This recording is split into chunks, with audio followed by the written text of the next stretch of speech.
In today's first reading, God appears to Solomon in a dream. And God asks him, Solomon, what is it that you want? And Solomon answers, wisdom. I want wisdom. And God was surprised by this answer. God probably expected that Solomon would say riches, glory, power, but no. Solomon asked for wisdom. And that surprised God. And that delighted God. You know, this time of the pandemic has been very, very difficult for so many people. And even today, there are so many people who suffer.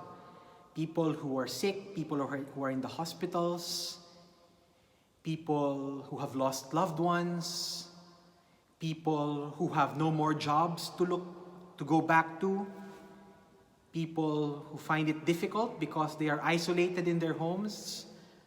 This is a very difficult time for so many people. And we continue praying for the end to this pandemic. But we can also not deny the fact that, to an extent, there has been some good that has come out of this pandemic.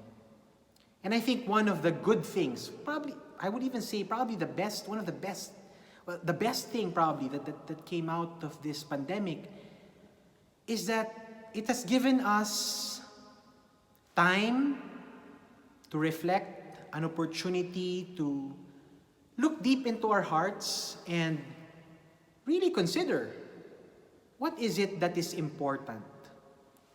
You know, in our day-to-day lives, before this pandemic happened, most of us here would lead very busy lives. We wake up in the morning, we go to work, we do our thing, and then late at night, we come back home, we do our thing, then we sleep. It's just filled with so many things to do. And you know, when you're so busy, you do not have time. You don't have much time to reflect or to pray. But I think this time of the pandemic, when the world has learned to slow down a bit, I think people, more and more people, have been asking this question. What is it that I really want? What is truly most important to me? You know, in our gospel today, we hear these two stories. In fact, we get these two images. The first image is that of a man who finds a treasure buried in a field. And upon finding that treasure, he goes back home and he decides to sell everything he has. Everything. Just so that he can purchase that land which contains that treasure. And the second image is the image of that merchant who, you know, someone who finally finds the pearl of great price. And again, it is a question. It's something that I guess invites us to reflect on ourselves. What is that treasure for me?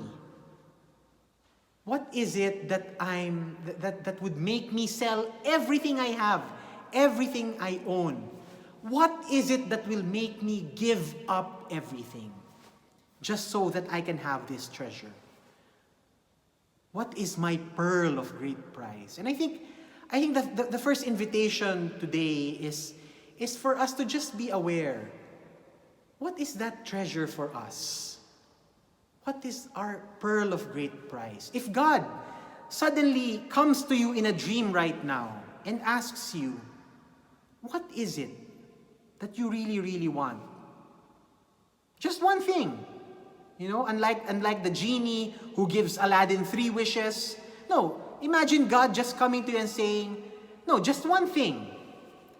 What is that one thing that you want from me? Ask yourself now. What is that one thing?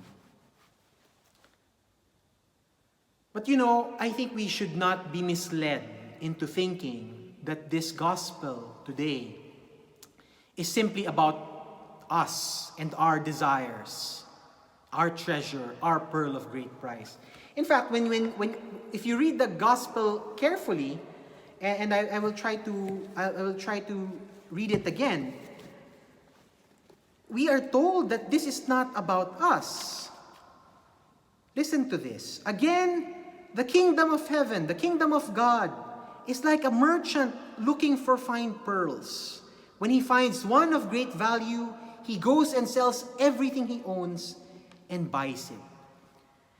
So this is not simply about us and us finding our treasure, us finding our pearl of great price. The merchant is not just us. It's not us primarily. The merchant who finds his pearl of great price is God. God finds his treasure in the field, and he is willing to give up everything, sell everything he has. God is that merchant who finds that pearl of great price. And you know what? What is God's treasure? What is that prized treasure? What is that pearl of great price from God? I invite you, why don't you pray and try to imagine God in front of you and ask Him, Lord, what is that pearl of great price for you? What is your treasure buried in the field? What is your pearl of great price? And I'm sure He will look at you in your eyes and He will tell you, you are my pearl of great price. You are my treasure. And I am willing to give up everything, sell everything I have, sell the whole universe, just so I can have you. My dear friends, our God is a relentless suitor. He does everything just so that we will say yes to Him. The question is, will we allow Him to get us? Will we allow Him into our lives? We are God's treasure. We are God's pearl of great price.